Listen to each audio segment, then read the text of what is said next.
every news outlet that has investigated. Hold up! We've posted the certification that is given by the state of Hawaii. Hold up! Hold up! Hold up, hold up, hold up! We're not going to be able to do it if we just make stuff up. Hey! And pretend that facts are not facts. Hey!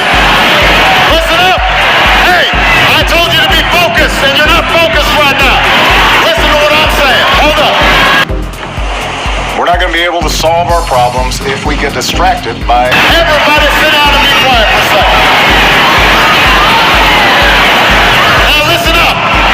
I'm serious. Listen up. Sideshows and carnival markers. Do any of us who believe in our Constitution, who believe in the rule of law, who believe that we are stronger together, who believe that we want to...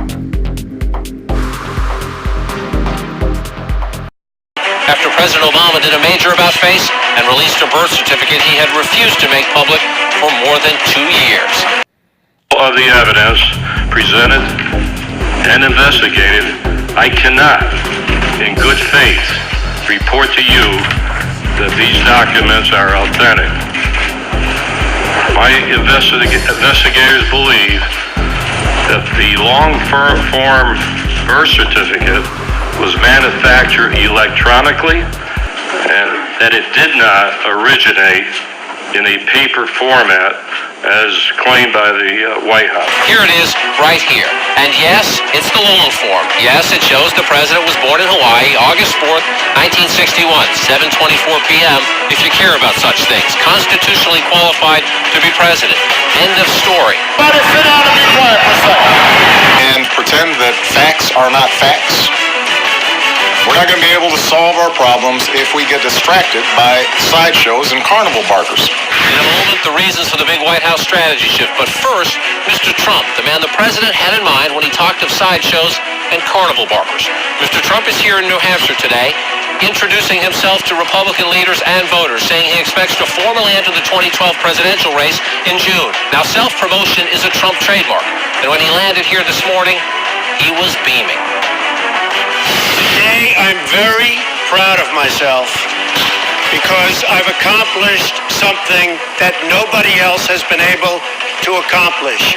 I was just informed while on the helicopter that our president has finally released a birth certificate. Now, Mr. Trump mixed bragging with a bit of revisionist history, suggesting it was us in the news media somehow forcing him to question whether President Obama was born here in the United States. You do. I want to give you a chance. Obama does not like the issue of where he was born. His own publisher, as you know, using his words, said he was born in Kenya and he lived in Indonesia. Of course, now he's denying that amazingly. So China doubling down on this birther issue after the state of Hawaii formally says this is the legitimate birth certificate. He was born in Hawaii. Why are you going through all of this, Donna? Now listen up. I'm serious. Listen up. The passengers stranded in the water for another hour after that. In that time, one of the... Welcome back, world. And welcome back, Grace Voto. So glad that you're with us today. So, Dr. Grace, catch us up on Loretta. What's the latest? You wrote an amazing piece last week in the World Tribune about the weirdness of this whole death of one person on a 9-passenger plane. Happens to be the one that certified Obama's birth certificate. Happens to have happened just a few months before all this information is going to come out. You were talking about an autopsy, and within hours, the news media was talking about an autopsy. Tell us about all that. Yeah, and Carl, that's another example of when you start pressing, you're amazed at the results. You're amazed that, people do respond. So the piece was published on Friday. It was called The Strange Death of Loretta Fuddy. I was on the air with you on Friday night. Yep. And then by Monday evening, finally, the Maui police issued a statement about what was the ultimate cause of death. And they said that a lot of people don't agree with that birth certificate. But if the state of Hawaii authorizes it, if the state of Hawaii says this is official, he was born in Hawaii on this date, here it is, why do you deny that? A lot of people do not think it was an authentic certificate. How can you say that if you won't report it, Wolf, but many people do not think it was authentic. His mother was not in the hospital. There were many other things that came out, and frankly, if you would report it accurately, I think you'd probably get better ratings than you're getting, which are pretty small. Donald, have you seen the actual newspaper announcements within days of his birth? And can I ask the question? Defending Obama? Donald, you're beginning to sound a little ridiculous. I have to tell you. I think you are, Wolf. Let me tell you something. I think you sound ridiculous, and if you'd ask me a question and let me answer it. Here's the question. Did the conspiracy start in 1961 when the Honolulu Star-Bulletin and the Honolulu Advertiser contemporaneously published announcements that he was born in Hawaii? That's right. And many people put those announcements in because they wanted to get the benefits of being so-called born in this country. Many people did it. It was something that was done by many people, even if they weren't born in the country. You know it, and so do I. So explain. And they're saying, how come he didn't show it to John McCain, Hillary Clinton? It was only Donald Trump that got him to do it. So you know that, and I know that. And, you know, when you say that Obama doesn't mind this, Obama hates this subject. When his publisher comes out with a statement from him made in the 1990s that he was born in Kenya and that he was raised in Indonesia, and all of a sudden it comes out, I think it's something that he doesn't like at all. Now, what he says is, "Oh, we love it, we love it, we love it," because that's. Let me tell you who hates this subject. It is. You don't think it was about the fact that the record seemed a little sketchy, that he wouldn't put them out? You never. If you care about our legacy. All right. We're not going to be able to solve our problems if we get distracted by sideshows and carnival barkers. Realize everything we stand for is at stake. All the progress we've made is at stake in this election. My name may not be on. Everybody! Hey! Listen up! Hey! I told you to be focused, and you're not focused right now. Listen to what I'm saying. Hold up. Everybody sit down and be quiet for a second. After his meeting on a tarmac with Attorney General Loretta Lynch, who is ultimately responsible for the Justice Department investigation into Hillary Clinton's private email server. ABC's Tom Yamas joins us now. And Tom, you asked Donald Trump about this when you spoke with him yesterday. George, Donald Trump had a lot to... FBI interrogated Hillary Clinton about the email scandal. Bill Clinton met with Attorney General Loretta Lynch on the tarmac in Phoenix, Arizona for a surprise, unsolicited meeting. What happened and how did that affect Lynch? When Bill heard that Loretta Lynch's plane was flying into Phoenix, he was already in his plane, ready to take off. And in fact, they were taxiing to the runway. And he told his pilot, "Don't take off, stay on the ground." And he skidded to a stop and turned around and went back to the taxiway. Bill then told the Secret Service agent on board to tell Loretta Lynch's Secret Service agent that the president wanted a word with her. Not the ex-president, not President Clinton, the president. When the Lynch's plane landed, Bill walked across the tarmac to get on Lynch's plane. But before he did, when he was considering whether to meet with her or not, he picked up the telephone and called a longtime associate of his, someone who he's gotten advice from for 40 years. Klein doesn't reveal the name, but I suspect it's Bruce Lindsay. And he asked him, "Is there a downside in my meeting with Lynch? I want to scare her, and I want to intimidate her in this investigation." And Lindsay said, "There's no downside for you, but there is one for her." Actually, the phrase Bill used, I think... You will accept whatever recommendation the FBI director and prosecutors make when it comes to the case involving Hillary Clinton's email server, essentially taking herself out of the equation. Lynch's decision in the wake of that controversial meeting she had with former President Bill Clinton. This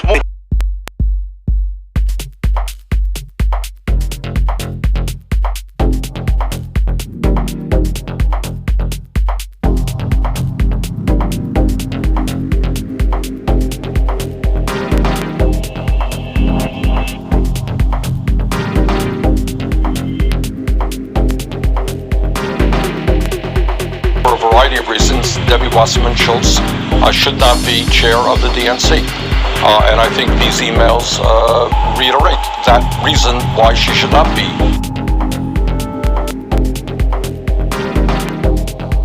Is playing the woman cards and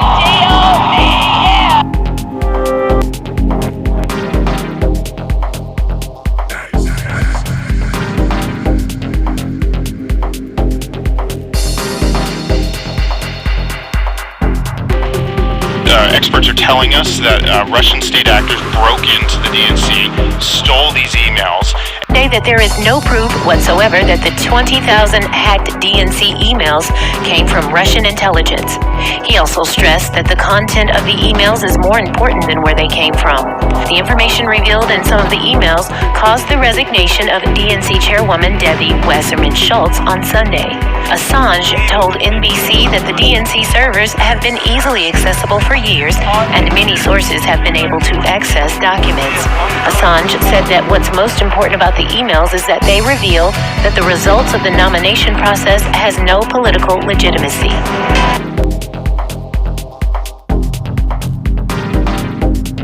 This is not just a one-day leak. There will be a substantial number of emails that I understand that will be leaked over the next couple of days, weeks, months, because it was not a 1-month breach or a 2-month breach.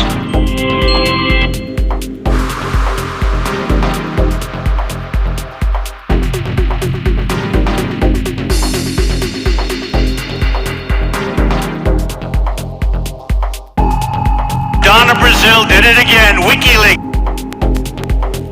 today. She gave the questions to a debate to Hillary Clinton, and that was from a couple of weeks ago. Happened again, but this time far worse. She gave the questions to a debate to Hillary Clinton. Now, they're all blaming Donna Brazille, and frankly, I think she just got fired from the network. She should be.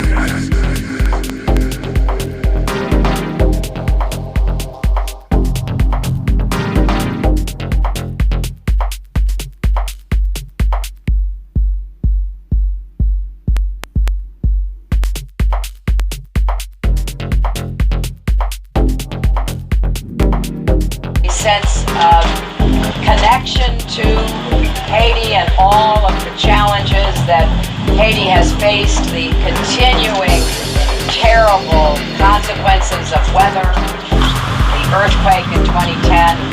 So I want to be a good partner with the people of Haiti. And as I told Larry, I want to work with leaders in the Haitian American community to really see the best way to be that good partner. There's work to be done, more work than any one person can do alone. Jokes do that. I care so much about doing this, but I can't do any of it unless I win. Let's make it happen.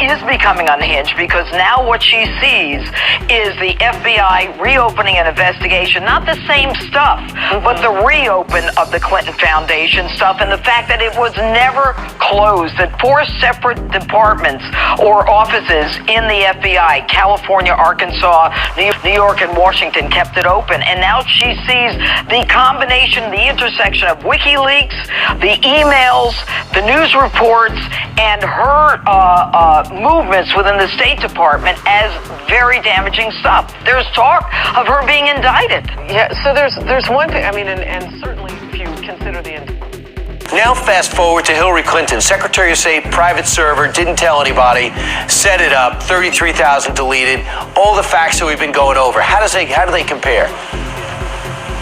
Well, I mean, frankly, the way in which the Hillary case has played out has been a tremendous contrast from what we've seen and what we do see on a day-to-day basis in defending our clients. Brian, I have to tell you, we represent over 200 people around the world every year, American soldiers, spies, diplomats, good, honest people who have lost their security clearance and their career for doing things that are far less. And so when I heard about this decision initially, We've been talking about this for a while, but now that we have WikiLeaks, there's like dovetailing. You've got the intent, not that you need intent, Jim Comey, you were wrong about that, and I am a judge. It's clear what their intent was. Their intent was to hide, to set up the server so that she could operate not only outside of the guidelines and the rules and the federal requirements, but that she could operate an organized criminal enterprise in the name of a 501c3 charity. You say that from what you've seen from WikiLeaks, it's a clear case, and you say, you told our producer, she has got to go to jail.